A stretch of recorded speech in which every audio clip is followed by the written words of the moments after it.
And as Zen Shi says, a flower does not think about competing with the flower next to it. It just blooms. And that's really your job, is to see the outside world, to see the flower next to you, to understand the amazing things that are happening all around you, all of the incredible people and the essence of what they have, and what it is that they've done to bring inside yourself and find out, what does that look like when it's me? Not what do I look like when I'm them. And once you understand the difference between that, then you can really begin to be something unique. You can become that thing that you were meant to be, that thing that makes you feel alive and whole. And that's it, that's the secret. You're just trying to be something, not that's just inspiring to other people, but that you actually want to wake up every day and be. And that's the fucking thing about it. There's no escaping you. Whatever you become, a lie, the truth, somebody else, yourself, whatever it is, you're gonna spend every day of your life there. And as Albert Einstein said, everybody's a genius. But if you judge a fish by its ability to climb a tree, it will live its whole life believing that it's stupid. And that's what confuses people. People believe that they're dumb because they're not finding their path. They're not defining things based on what excites them and what they want to live with every day. They're just looking to what the outside world says is good. And I think it's incredible that there are other people doing things that are so extraordinary that we aspire to be like that. But you have to understand the difference between being like someone and trying to actually be them.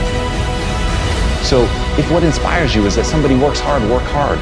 If what inspires you is that somebody gets up every time they fail, get up every time you fail. If what you like is that they are themselves with all their weird eccentricities and quirks, then be true to your eccentricities and quirks, but don't try to embody their eccentricities and quirks. That's the surest way to become the fish that thinks it's stupid because it's being judged by trying to climb a tree. So as Scott Belsky said, when 99% of the people doubt your idea, you're either gravely wrong or about to make history.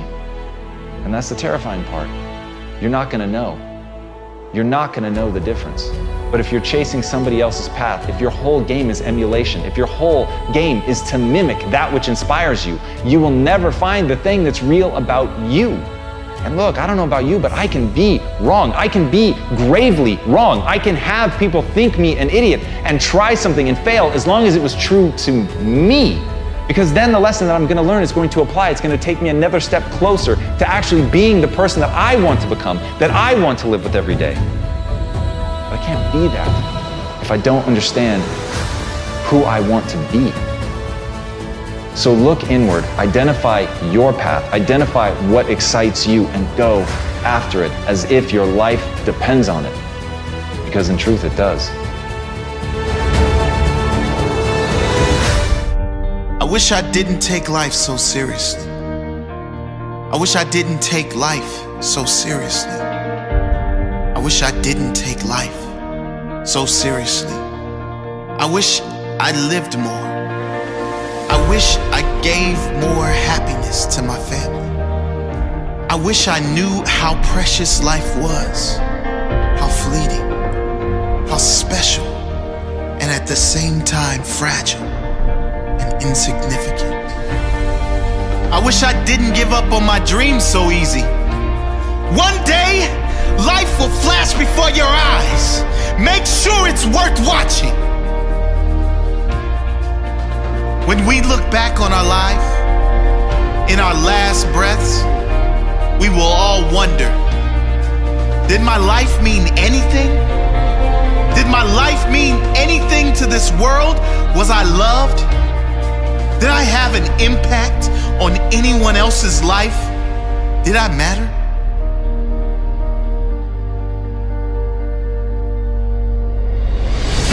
We won't be worried about our bills. We won't be worried about our hair. We certainly won't care about our favorite TV show. We won't spare a second thought of others' opinions and judgments. Did I matter?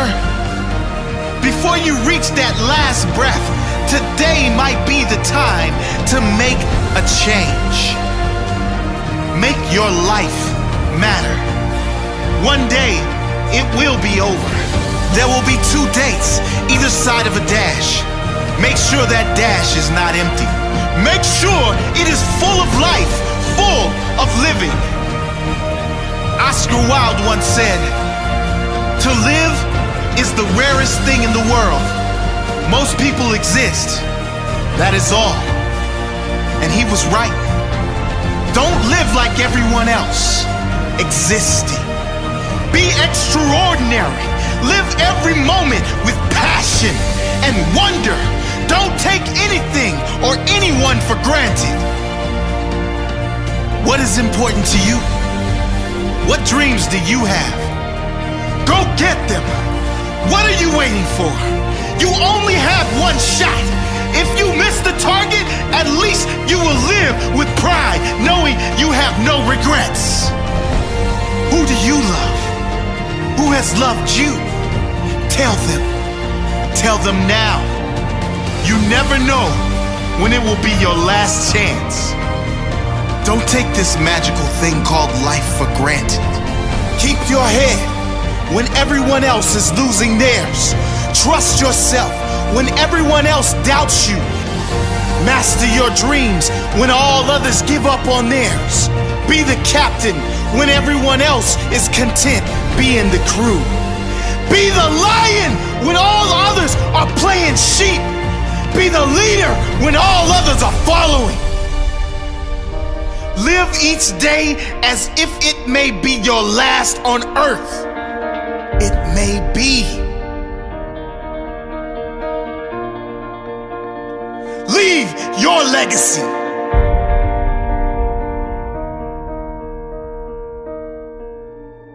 You don't achieve worthwhile goals quickly or easily. They take time. They take struggle. They take relentless pursuit day in and day out. That's what it takes. And that's why I say you've got to pay attention. You have to watch. You have to watch every single second.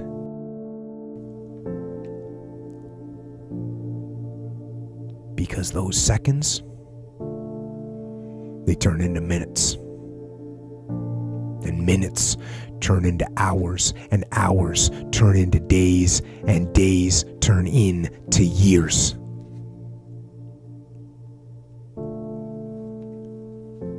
And so, that second that just went by, that counted. And so did that second. And so did that one.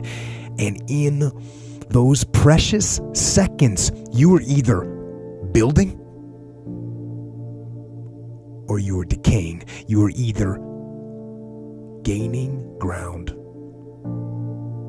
or you were losing ground in that second. And in every second. Every second counts. So, make every second count. Just close your eyes until you're 29. Everybody wants to come up with excuses. I'm this, I wasn't born that way. I'm stuck, I'm in a rut. I wasn't born here, this. You can't be lost in life when you're this young. I'm a female, I'm an immigrant, I'm a minority, I'm transgender. Excuses. Reality, the problem is, nobody cares. Your lack of patience is killing you. It's slowing you down than everybody else. Your need of things is killing you. I don't need a fucking watch. I don't need a fucking whip. You need to be happy. Because happiness drives everything. You're not lost in life, you're just early in the process. Everybody's trying to prove something so early. Do you fucking wrap your head around not giving a fuck about any advancement till you're 29? Please, whatever it takes, call your grandmother, go to your great-grandfather's burial spot, go back to the old country, go to a shelter, do something. Do something that recalibrates your perspective on what is actually going on here. Every person in here fucking won the lotto. You won. Way too many people have made decisions without ever trying. Everybody's judging themselves way too early. You can literally do 4 different things over the next 2 years, 6 months at a time to figure out everything that you think you might like, you should try to do. Doing something around passion is very similar to love. You're blinded because you like it. It's not rational. It's not rational. The number one reason I push patience, man, patience. Everybody's looking up to audit themselves where they are now, is because patience will give you the air cover to take risks. Time is your asset. What I would do is gather as many experiences as possible. The one thing a 20-year-old has over me is 20 fucking years. Get the fuck out of the machine for a second and think about what you're doing here. You get optimism and patience, you're fucking off to the fucking races. The 99% that achieve are willing to sacrifice, be persistent, put in disproportionate work, and think in 50-year terms, not 50-day terms. Just close your eyes until you're 29. Just close your eyes until you're 29.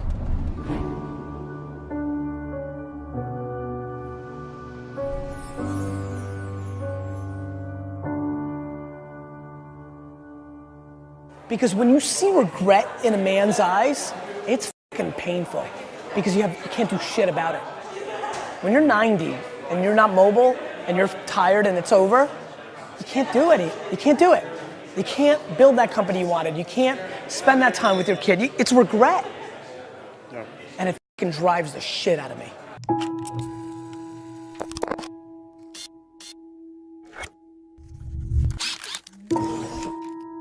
Look, I think failure has to be quantified. If you fail that you never can get up from it again, that's not a good failure. I think failure and adversity are the two things I think about. For me, as an entrepreneur and very entrepreneurial and always in my own stuff, all the failures along the way, even going back to like the baseball card show when I was 13 and I paid $400 for a table and nobody showed up to that baseball card show. That was a learning lesson. Those micro failures were super, super important. I think, it depends on your stomach, right? Like if you really fail, like go out of business, I think people take one of two ways, right? They're like just finished and they're never able to get off the mat and they go in a different direction. So to me, I think quantifying the failure is important to me. They gotta change, you gotta evolve. Like Madonna did it right. She reinvented herself 14 times. That's why she had a long career. You've gotta reinvent yourself. Let's talk about sports. When you're the best athlete and you're like the guy and you're like one of the top 15 players, Draymond Green, he's my buddy. Draymond really worked on his game every offseason. Ricky Rubio, the flashy point guard from Minnesota, if he developed his outside shot, he would have been a much bigger player. He had all the passing skills, the quickness, he's got everything. If instead of going to Ibiza and fucking chicks in the off season, he worked on his 18-foot jumper, he'd be in the game. If you have ambition, your actions have to match that. And too many people are just like not putting in the work. Their mouth is way ahead of their fucking, actions. Like, really? You're gonna be the greatest NBA player of all time? Why? Because you think you got a little handle on the weekends? You need to shoot 15,000 free throws before school every day. What did you do from Friday 5 p.m. until Monday 7 a.m.? I'm just curious, and I don't think you shouldn't have a weekend, but I think everybody's ambition actually is more predicated on their actions than their words. My friends tell me all the time they're so ambitious, and I'm like, if that's true, then you punt leisure, and you punt concerts at Jones Beach, and you work. I realize what's going on here. One life. I realize that I'm living like this is our only at bat, and most of you aren't. People fucking walking around here like they're coming back. People fucking walking around here like they're coming back. You're not coming back. Well, listen, I don't want to impose my beliefs on others. Maybe you believe you come back. I believe you come back as a tree, or a flower pot, or D-Rock sneakers. And that blows compared to being a human. And so I'm acting that way. I'm acting that way.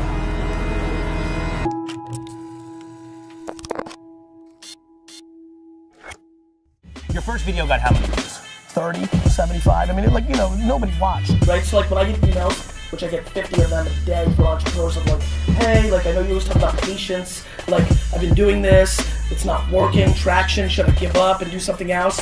Inevitably, I'll email back and be like, how long have you been doing it? Oh, 4 months. And I'm like, fuck you. You want this to be your life and you're giving up after 4 months? Are you out of your mind? Patience is grossly underestimated. I was very successful, my wine business is growing. Now I start doing this show and spending all my time trying to promote this show. And the sales of Wine Library start flattening out because I was the engine. The show wasn't getting watched, but I knew this was right. And the show really didn't take off until mid-2007, a year and a half in, of 5 days a week of doing a show, getting only hundreds, then a couple thousand views. Gotta keep putting in the work every day. One is better than zero. Gotta keep putting in the work, putting in the work, putting in the work. There is no quick cure. The hard work matters and the patience is what overrides it, right? I don't need to get mines at 25. Heck, I don't need to get mines at 45. This is a long, long game. I'm very driven by the climb, right? I think being an immigrant, I guess, or just having this DNA, I don't like winning. I like losing. I like the struggle. I don't give a shit about the stuff that comes along. But the game is my drug. Like there will never be a game over for me. There's no dollar amount. The game, the process, the climb, that is the drug that drives me. That is my oxygen. That's what I love. And so every day is gonna go by. 2016, 2017, 2018, 2019, 2020, 2021. And you're gonna look for the short game. You're gonna look for that miracle algorithm. You're gonna look for that one move that's gonna change your outcome. And you're gonna continue to search and play the short game while I keep putting in the work, the hours, the long-term value, and putting in the work while everybody else is hoping and dreaming. I'm gonna be executing. You play the short game, I'll keep playing the long game. And it's time to put on a helmet and get to work. I'm scared. I'm super scared. I'm scared because I know exactly what happens this month every year. Every year.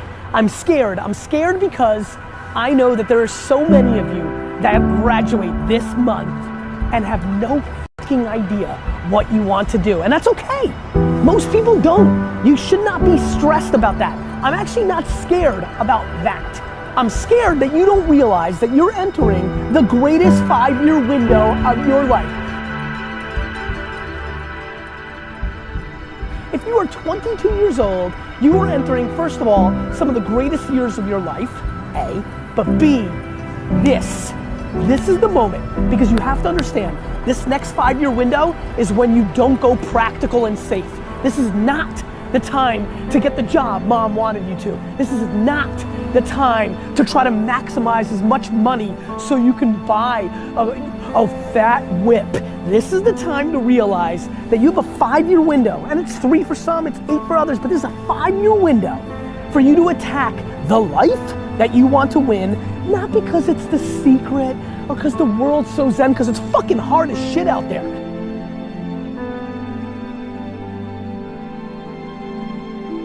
Class is easy, right? What you've been doing for the last 16 years it's structured, it's easy. The world, this thing is hard. However, that contradicts what I'm gonna tell you right now, which is this is the best and easiest 5 years of your life because this is when you need to attack what you love and what you want to do.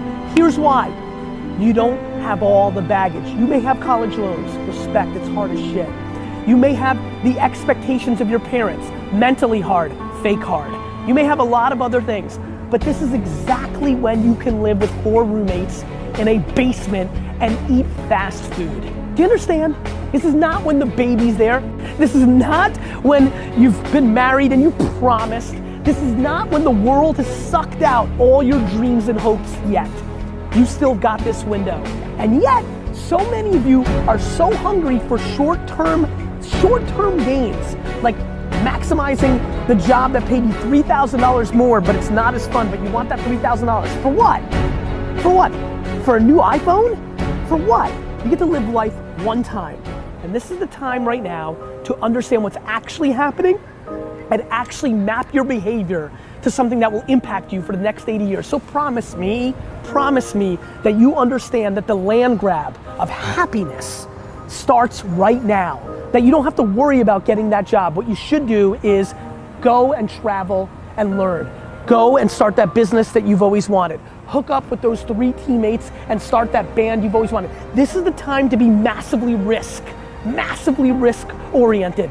I know that this is when you're supposed to grow up and go see the world. But guess what? The world isn't what mommy and daddy told you. The world is exactly going to be what it's going to be, with or without the way you thought it was gonna be. A ton of shit is gonna change. The world changes every goddamn day. Right now, what you need to recognize is you can afford to. And again, because I'm scared, I can hear myself talking. I'm not saying it's the secret, it's practicality. When you are in your early 20s, this is when you can grind at your highest levels because there isn't all the baggage that comes across from life. It's harder for the 42-year-olds that are watching right now to listen to this advice. You can't just wake up tomorrow and be like, let's go. Because little Sally has soccer fucking practice. And because you've got a million other things that are holding you down. But boy, if you're lucky enough to be graduating today with not an idea of what you're gonna do with your future, nobody's ever been luckier than you. Please recognize it.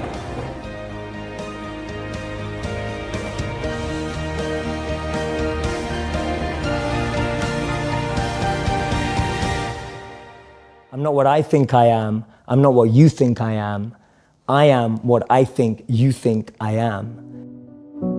So we live in this perception of ourselves. Hence, my identity is made by what my parents think I should be. My identity is made up by what my college or university thinks I should achieve. While you're living in that bubble and that echo chamber, getting to what you really want to do is impossible.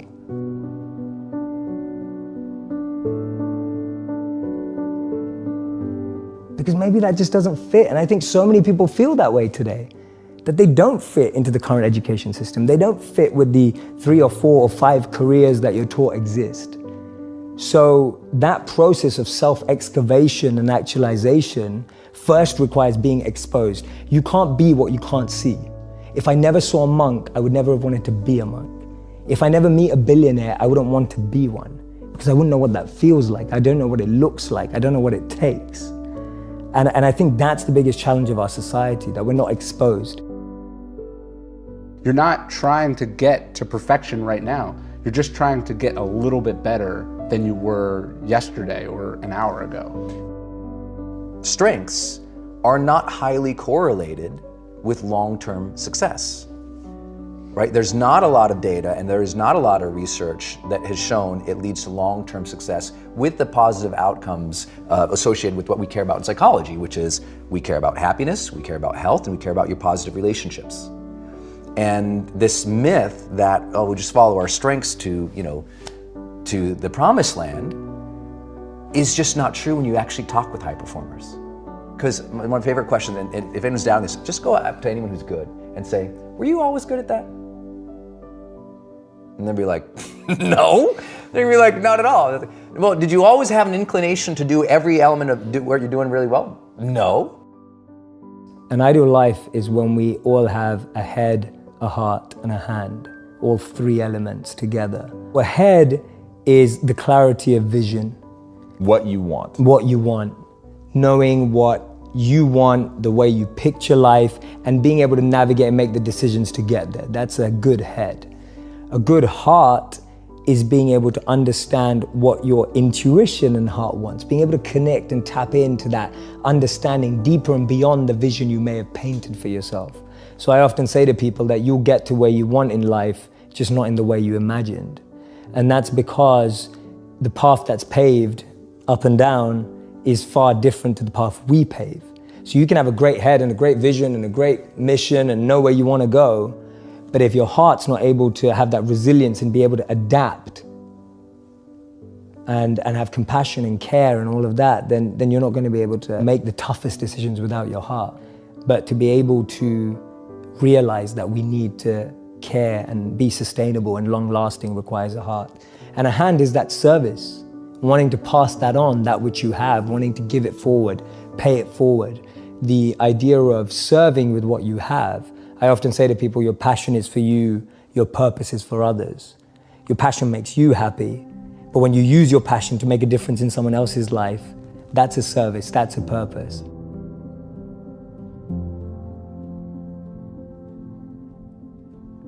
Oftentimes people go, okay, here's really what I want to do, and this is what I'm trying to accomplish. And then they see all these other things that other people are doing, and then they kind of see that as like a grab bag, and they're like, I want a little of this, and a little of this, and a little of this, and I want it all at the same time. And that's not really possible, you know? You can't play 5 sports at the same time. You gotta pick one, you gotta specialize. Maybe you can do 2, but you probably can't do 5, right? You can't be a classical musician and a rock star, you know, and this all at the same time. So it's about sort of picking your lane. And then knowing that some goals are mutually exclusive. Uncertainty is scary. New information is scary. Change is scary. And everyone has a different way of handling that. I will pivot when necessary. I'm like, oh, no, dead end, woo, like, you know, do what you gotta do. And I can take new information and adjust the plan immediately and have no qualms about it and just move. And the way to balance that is that outside of work, I really like things to be stable. You need to have that pole that you can go back to when everything looks crazy, that you can reach out to hold on to. And if I didn't have that, I think I'd be much more afraid of chaos. And when someone actually asks and kind of owns that, like when they say, do I want to make an impact? And the answer is yes, and they own it, they realize they're going to have to develop. They can no longer leave their growth to randomness, because if they do, they'll always be mediocre. And they realize, I got to become something entirely above both of those. That's what most people don't see. They're like, we made this binary false conversation, right? It's not a true sort of choice here. It's a false dichotomy, we call it, right? It's not strengths or weaknesses. Many of you, if you have a big dream, a huge goal, you got to become something entirely above and beyond any strengths you even know about, feel, or own, and go way beyond any weaknesses you've ever even addressed or even you know about, because you're going to discover so many new strengths and so many new weaknesses on the path that it's almost irrelevant what they are now. It's what's the goal and build into that. What am I good at? What do I love? What does the world need? And how do I get paid for it? To me, those 4 help you unlock your passion. When you find the intersect across all of those 4, you're making your passion your purpose. You'll unlock your passion, you'll find your purpose. This is path 1, there's 2 paths. Path 1, I find my skill set and I engage it to help other people and become better at it. So I'm becoming better at what I'm good at and I'm using it to help other people because I'm aware of what I'm quite good at and I know what knowledge I have, what skills I have. I have some self-awareness. The other path that people often miss is actually I just start serving people. I just start helping people and I start to notice what I enjoy about that and what I'm good at helping people with. So that's Gandhi's part. Gandhi said that you find yourself when you lose yourself in the service of others. So for me, those are the 2 paths of how do I find my passion and finding the intersect between those 4 areas. The question I ask clients the most is, like, what does success look like for you on this project? And I get them to really describe it to me, and let's say there's more than one thing in there. I go, now if you could only pick one of those things and the other ones didn't happen, which one would you pick? And I'm trying to get them to sift through some of that conflict so we can really hone in on what we're trying to do. And oftentimes, where ego comes in is like we've got the things that impress other people and then the real meaningful impact that we're trying to have. And oftentimes, I'm not saying that the status things aren't nice and they're not impressive and they're not cool, but we've got to make sure that they're not coming at the expense of those other things. So motivation is a word, right? It's a label that we put a set of events in our brain. What you actually want is the outcome of that. You want to do things that when it's hard. So I think that there are a few kind of things that we know work. One is evidence of past successes. If I sit with you and I go back to your memories and I reframe them as successes, suddenly the current event that's the same is a success. So I think that one thing is like having success stories and identification stories. As in, you find there's a lot of people out there. There was a person that is like you, that had similar experience and chose the thing that you want to choose. Find this person or these people and it's going to rub into you. So I get asked by my students often, how do I become funnier? How do I become smarter? And like my one tip that I give them all the time is surround yourself by people that you want to be like. Do you remember that first personal development book you read? Do you remember that first time you wrote tons of notes about what you wanted your life to be about? Do you remember that first time you watched a movie that inspired you to go change? There was fire there because that learning, it opened up your mind to a new level of existence for you. And as soon as you saw it, you were like, ooh, ambition hit your heart.